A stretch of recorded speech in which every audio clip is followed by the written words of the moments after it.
Hi everyone. तो इस video में हम पढ़ने वाले हैं अबाउट द डीपीएसपी। तो बेसिकली डीपीएसपी क्या होता है? तो डीपीएसपी की अगर हम बात करें तो डीपीएसपी है the directive principles of state policy.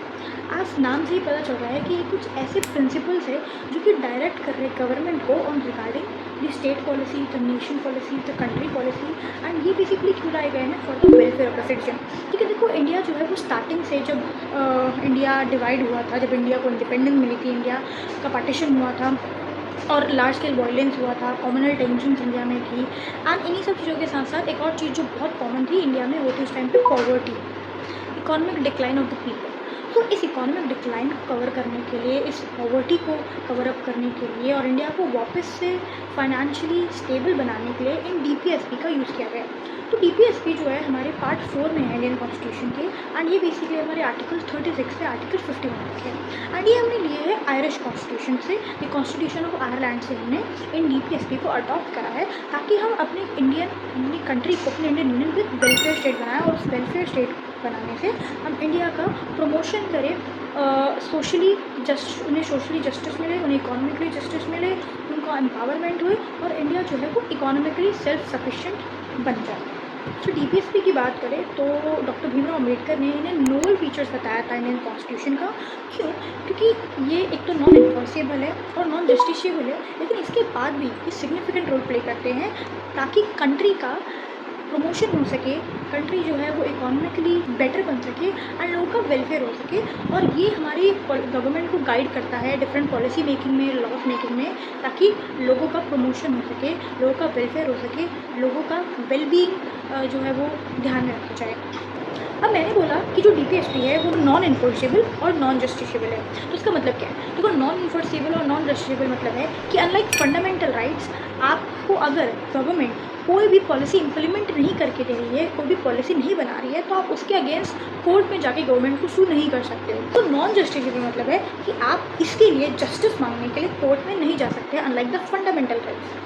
तो फंडामेंटल राइट से डीपीएसपी को अलग करा और डीपीएसपी को नॉन इन्फोर्सेबल और नॉन जस्टिसेबल इसलिए बनाया कि एट द टाइम इंडिया जो है वो एक पुअर कंट्री थी, इंडिया एक अंडर डेवलप्ड कंट्री थी और उस अंडर डेवलप्ड कंट्री के पास रिसोर्सेज इतने नहीं थे, मनी इतना नहीं था। तो इसकी वजह से वो इस बात की गारंटी नहीं दे सकती थी कि हर सिटीजन को वर्क मिलेगा, अपॉर्चुनिटीज़ मिलेगी, एजुकेशन मिलेगी।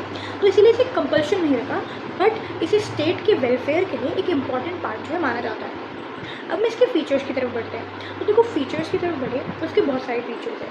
तो feature number 1 is non enforceable या फिर नॉन जस्टिसेबल, जो कि मैंने आपको भी बता दिया है कि आप इसके अगेंस्ट कोर्ट में नहीं जा सकते हैं जस्टिस मांगने के लिए कि ये लाइक द फंडामेंटल राइट्स, जो कि पार्ट 3 है, पार्ट 3 इंडियन कॉन्स्टिट्यूशन के पार्ट 3 में है।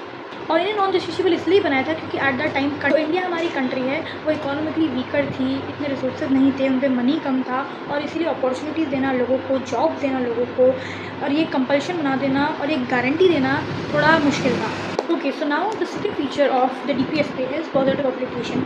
अनलाइक फंडामेंटल राइट जो कि नेगेटिव एप्लीकेशन है, वैसी directive principle of state policy या तो पॉजिटिव एप्लीकेशन। दैट मीन्स कि स्टेट की ये ड्यूटी है कि हमारे सिटीजन्स को वेलबींग प्रोवाइड करें, वेलफेयर स्टेट बनाएं। जो लोग इकोनॉमिकली बैकवर्ड है, जो लोग सोशली बैकवर्ड है, उनको लॉज बना के, पॉलिसीज़ बना के उनका भी अपलिफ्टमेंट करा जाए सोसाइटी में। तो पॉजिटिव एप्लीकेशन मीन्स ये पॉजिटिव कैरेक्टरिस्टिक है डीपीएसपी का कि अनलाइक फंडामेंटल राइट से गवर्नमेंट को सिर्फ रोकता नहीं कोई चीज़ें करने से कि आपको ये नहीं करना, बल्कि गवर्नमेंट को ये बताता है कि आपको ये करना चाहिए जिससे पब्लिक का वेलफेयर हो सके और जो इकोनॉमिकली बैकवर्ड क्लासेस है, इकोनॉमिकली वीकर सेक्शन है, उनका भी अपलिफ्टमेंट हो सके सोसाइटी में और जो गैप है between the rich and the poor वो कम हो सके बाय दीज डीपीएसपी के गाइडलाइंस और प्रिंसिपल्स के through. Government can provide health care, equal job opportunities, equal work for equal pay for the equal work and education etcetera. Now the third is aim for welfare state. ये कुछ positive application की तरह ही है कि DPSP का एक motive होता है, एक एम होता है कि एक वेलफेयर स्टेट बनाया जाए जहाँ पे लोगों का वेलबींग हो रहा हो, जो पुअर क्लासेस है उनका वेलफेयर करा जाए और रिच और पुअर के बीच में जो डिफरेंसेस है उनको कम करा जाए, पुअर क्लासेस का अपलिफ्टमेंट होए, सोशली बैकवर्ड क्लासेस का अपलिफ्टमेंट होए, इकोनॉमिकली वीकर क्लासेस का अपलिफ्टमेंट होए और एक स्टेट को वेलफेयर स्टेट बनाया जाए ताकि सबका इक्वली वेलफेयर हो, सबको इक्वली अपॉर्चुनिटीज़ मिले, चाहे वो जॉब अपॉर्चुनिटी हो, चाहे वो हेल्थ केयर हो, चाहे वो एजुकेशन हो, चाहे वो इक्वल पे हो, तो वो सब कुछ उन्हें प्रोवाइड होए। Now the third is dynamic and flexible. Dynamic and flexible का मतलब है कि जो डीपीएसपी है वो फ्लेक्सिबल है इन नेचर, यानी कि जो गवर्नमेंट है वो अपनी पॉलिसीज़ चेंज कर सकती है, अपने लॉज, अपनी गाइडलाइंस चेंज कर सकती है हमारे सराउंडिंग्स के हिसाब से। फॉर एग्जांपल अगर इस टाइम पे हमारे कंट्री को किसी और चीज़ की ज़रूरत है तो वो उस हिसाब से लॉज बना सकती है, वो इस हिसाब से पॉलिसीज़ बना सकती है। अगर हमें दिख रहा है कि अभी फूड शॉर्टेजेस पड़ रहे हैं तो गवर्नमेंट फूड प्रोवाइड कर सकती है। अगर दिख रहा है इस पर्टिकुलर एरिया में जो फूड की कमी है या फिर जॉब की कमी है या फिर कोई रूरल बैकवर्ड एरिया है तो वहाँ पे वो इन अपॉर्चुनिटीज़ प्रोवाइड कर सकती है। तो डायनेमिक और फ्लेक्सिबल है, यानी कि ये सराउंडिंग्स के हिसाब से चेंज करे जा सकते हैं। तो मतलब कि चेंजिंग सोसाइटल नीड्स और इन्वायरमेंट के हिसाब से अडाप्ट करते हैं। Now the next is adopted from the Irish constitution, यानी DPSP जो है हमारे आयरिश कॉन्स्टिट्यूशन से अडॉप्ट करा गया है। हमारा जो एम है वेलफेयर स्टेट का, ये आयरिश कॉन्स्टिट्यूशन से हमने बोरो करा गया है। इंडिया की कंडीशंस को देख के, इकोनॉमिकली और सोशल कंडीशंस को देख के हमने DPSP जो है हमने लिया है।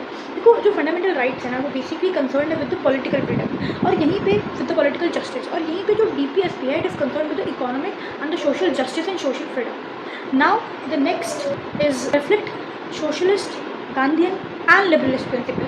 अब ये तीनों वर्ड का क्या मतलब है? DPSP की 3 कैटेगरीज हैं, the socialist principle, the Gandhian principle and the liberalist intellectual principles, और ये इन तीनों को ही मोर फर्दरली जो है बताता है। तो स्टार्ट करते हैं सबसे पहले सोशलिस्ट प्रिंसिपल से। तो basically socialist principle are concerned more with the social and economic justice, social and economic freedom. ये हमारे article 38, 39, article 39A, article 41, 42, 43 and 47 में है। इनका प्रोविजन है right to work, right to education, reduce inequalities in income and resources. अब इनमें कई सारी ऐसी पॉलिसीज़ हैं that are guided by these socialist principle, जैसे MNREGA, the Mahatma Gandhi national rural employment guarantee act, जो कि 2005 में आया था, जिसके अंडर 100 डेज एम्प्लॉयमेंट प्रोवाइड करनी थी गवर्नमेंट को under the with in the 5 kilometre of the radius. And अगर गवर्नमेंट ऐसा नहीं करती है तो उन्हें अनएम्प्लॉयमेंट अलाउंस देना पड़ता है। द सेकंड इसके अंदर आता है आपका PDS, public distribution system.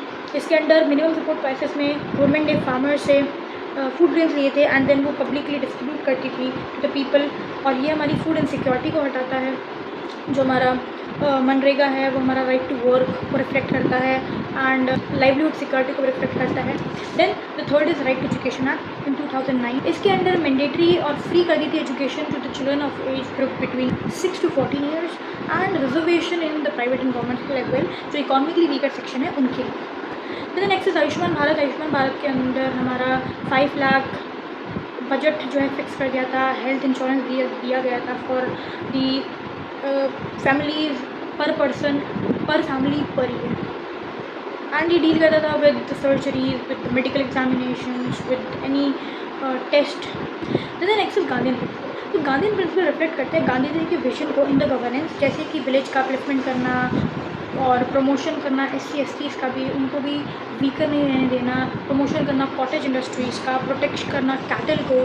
And ये हमारे आर्टिकल में आता है, जैसे आर्टिकल 40, 43, 46, 47 एंड आर्टिकल 48। इसमें सबसे पहला है विलेज पंचायती राज सिस्टम। पंचायती राज सिस्टम बेसिकली रूरल गवर्नेंस के लिए है, जहाँ पे रूरल में डिसीजंस नहीं बन पाते हैं, जो अभी भी एडमिनिस्ट्रेशन से बहुत पिछड़े हुए लोग हैं, जो बहुत दूर रहते लोग हैं, जो रूरल में रहते हैं, जिन्हें इनकी नॉलेज नहीं है, तो वहाँ पे लाई थी हमारी विलेज पंचायती राज सिस्टम, जो कि हमारे 11th शेड्यूल में है। एंड इससे विलेज के लोगों का अपलिफ्टमेंट कराया गया था एंड इंक्लूजन कराया गया था लोगों का एकदम रूरल पीपल का इन द गवर्नमेंट। एंड ये और भी ज़्यादा स्ट्रॉन्ग हो गया था through the 73rd constitutional amendment act. The second is mid day meal scheme. Mid day meal scheme is basically education को प्रमोट करने के लिए और न्यूट्रिशन को प्रमोट करने के लिए mid day meal scheme government schools में लाई गई थी। And the next is promotion of khadi and the cottage industries and reservation for SC/ST and OBCs and the backward classes, क्योंकि अभी भी गवर्नमेंट जॉब्स में, एजुकेशन में, एम्प्लॉयमेंट पे रिजर्वेशन दी जाती है,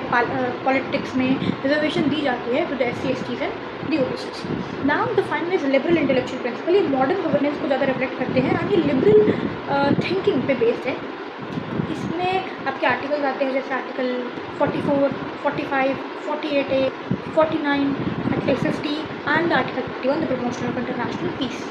They deal with protection of environment, promotion of international peace, the UCC, Uniform Civil Code, and early childhood care and the education. इसके अंदर जो policies है that are guided by the liberal intellectual principle are the UCC, the Uniform Civil Code. हालांकि पूरी country में अभी implement नहीं हुई है, बट स्टिल ये कुछ एरियाज़ में, कुछ स्टेट्स में इम्प्लीमेंट कर दी गई है, जैसे Uttarakhand. The next is protection of environment, जिसके अंदर कई सारे लॉज पॉलिसीज बनाई गई है, जैसे environment protection act and forest conservation act and the promotion of international peace, that UN peace keeping mission में हमें अपना कंट्रीब्यूशन देना है, इंटरनेशनल पीस को सपोर्ट करना है internationally, and the non alignment movement जो कि हिस्टोरिकल है, and establishing the peaceful international relations. Also separation of judiciary from the executive, जिसमें हमारी जो जुडिशरी है that is independent in India, so independent judiciary in India. So this is the basic of DPSP, Directive Principle of State Policy। कैसे Directive Principle of State Policy non enforceable और non justiciable होने के बावजूद भी एक significance hold करती है Indian constitution में, and these are regarded the noble feature by doctor Bhimrao Ambedkar.